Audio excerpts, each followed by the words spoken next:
오늘은 창세기 19장에 나오는 소돔 고모라의 멸망을 살펴보면서 심판과 구원의 진리에 대해서 생각해 보도록 하겠습니다.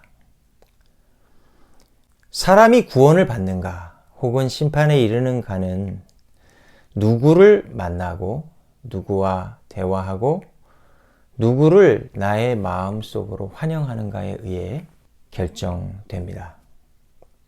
아브라함도 그랬지만 롯도 자기에게 찾아온 분들이 손님이라고 생각했지 이분들이 특별한 존재라고 생각하진 않았습니다. 하지만 소돔 사람들의 눈을 멀게 만들고 또 롯과 그의 가족들을 성 밖으로 이끌어내는 일들을 할 때 그때 가서 롯은 이분들이 사람의 몸을 입고 오신 하나님이라는 것을 알게 되어 19절에 보면은 호칭을 주님, 즉 하나님이라고 바꾸고 있습니다.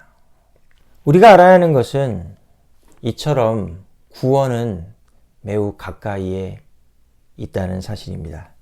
하나님은 직접 우리에게 나타나는 것이 아니라 사람을 사용하셔서 구원을 알리시고 또 구원을 베푸십니다. 즉 인간은 하나님의 메신저일 수도 있고 사탄이 부리는 종일 수도 있는 것입니다. 그러므로 우리에게 가장 중요한 것은 무엇이겠습니까? 사람들을 분별하는 영적인 분별력이 가장 중요한 것이며 또 우리가 이것을 가질 수 있도록 기도해야 한다는 것입니다. 사람은 사탄적인 소돔 사람들일 수도 있고 이 하나님의 두 메신저들처럼 우리에게 구원을 알려주는 귀한 존재일 수가 있다는 것입니다. 두 번째로 우리가 생각해 봐야 될 것은 기도란 구원의 역사를 이루는 열쇠라는 것이죠. 아브라함이 이 19장 전에 18장에서 소돔과 고모라 성을 위해 기도할 때 의인 10명만 있으면 구원해 달라는 그런 기도를 하는데 예레미야에서는 조금 이야기가 다릅니다. 의인 1명만 있어도 예루살렘 성을 용서하겠다고 예레미야 5장 1절에서 하나님은 말씀하고 계십니다. 그러므로 하나님은 반드시 의인의 숫자보다도 믿음의 깊이를 보신다는 것을 우리가 알 수 있죠. 즉 소돔 성이 멸망한 것은 제대로 된 의인이 없었다라는 것을 알 수 있습니다. 그런데 하나님은 아브라함의 기도를 기억하시고 롯을 구원해 주셨다고 말하고 있습니다. 아브라함의 기도가 왜 하나님에게 특별히 기억이 됐을까요? 그것은 아브라함이 18장을 잘 읽어보시면 아브라함에게 이런 말씀합니다. 내가 아브라함을 택한 것은 그와 그의 자손을 통해서 의와 공도를 행하게 하기 위해서 그를 택했다라고 했을 때 아브라함은 그 말씀을 기초로 의인이 있다면 이 성을 용서해달라고 기도했던 것입니다. 즉 아브라함의 기도는 하나님의 말씀을 기초한 기도였다라는 것이죠. 우리도 하나님의 말씀을 붙들고 그것을 기억하면서 기도할 때 하나님께서 우리의 기도를 들어주십니다. 너희는 먼저 그의 나라와 그의 일을 구하라. 그리하면 이 모든 것을 너희에게 더하시리라. 말씀처럼 우리가 하나님이 원하시는 것이 무엇인지 그것을 이루고자 기도할 때에 하나님께서 우리의 소원도 들어주십니다. 시편 37편 4절 또 여호와를 기뻐하라. 그가 내 마음의 소원을 이루어 주시리로다. 우리의 소원보다 하나님의 마음속에 있는 그 소원에 더 큰 관심을 가질 때 하나님은 우리의 소원도 들어주십니다. 아브라함이 18장에서 기도할 적에 롯을 구해달라는 구체적인 내용은 없었죠. 근데 하나님은 아브라함의 기도를 기억하셨다라고 이야기하고 있죠. 그럼 무엇을 기억한 걸까요? 하나님이 원하시는 의와 공도를 추구하면서 기도할 때 아브라함이 비록 말로써 롯을 구해달라는 이야기는 하지 않았지만 하나님은 그 마음을 읽으셨던 것입니다. 즉 아브라함의 기도는 롯을 구해달라는 기도뿐만 아니라 이 땅에 하나님의 나라와 그의 의가 실현되도록 기도했기 때문에 그 마음의 소원을 이루어 주신 것입니다. 셋째로 나에게 온 구원의 기회를 순종으로 claim, 잡아야 합니다. 사람에게 구원의 기회란 자주 오는 것이 아니죠. 그러므로 우리가 중요하게 생각해야 되는 것은 타임 센스입니다. 지금 어떤 때냐라는 것이죠. 농부는 가을의 추수를 항상 머릿속에 생각하면서 농사를 짓는 거지 가을의 추수를 생각하지 않고 농사를 짓지는 않아요. 근데 성경에서는 하나님의 심판을 추수에 비유하고 있죠. 하나님은 심판의 때에 악한 사탄의 자녀들은 멸망하게 하시고 하나님의 나라의 자녀들은 구원을 얻게 하실 것입니다.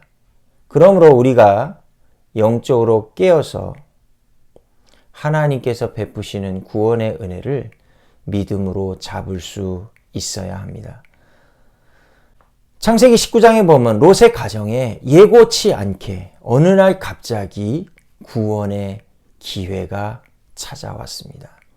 준비가 되지 않았던 롯의 사위들은 농담으로 여기고 소돔성을 떠나려고 하지 않았죠.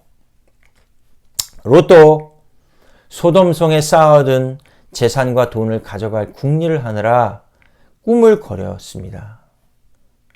그리고 하나님의 메신저들이 산으로 가라고 했는데 롯은 두려워서 멀다고 가까운 소알성에 가게 해달라고 떼를 씁니다.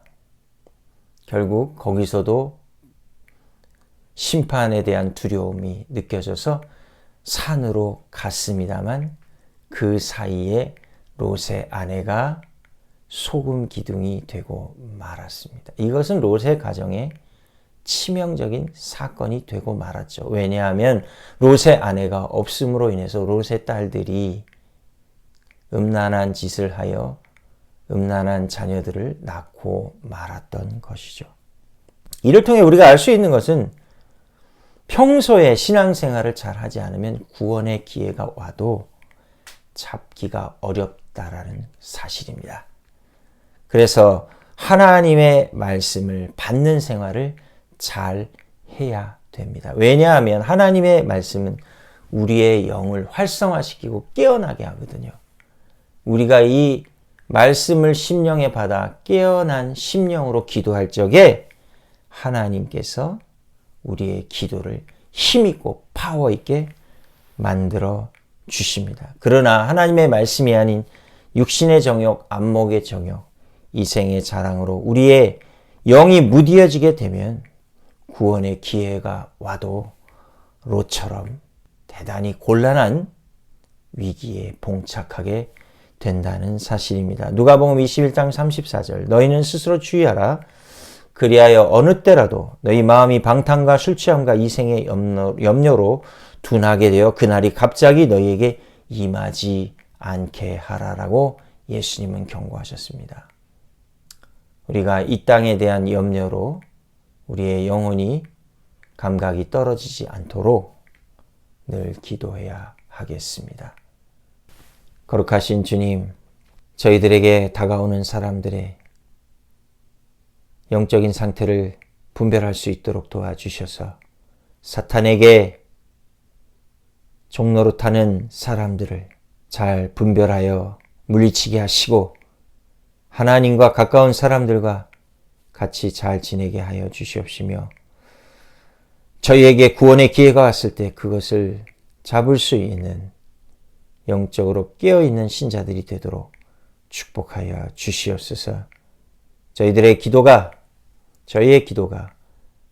하나님의 말씀에 기초한 기도가 되어 하나님의 응답을 받고 주님께 영광 돌리는 하나님의 소원을 이루어드리는 주의 자녀들 되게 해 주시옵소서.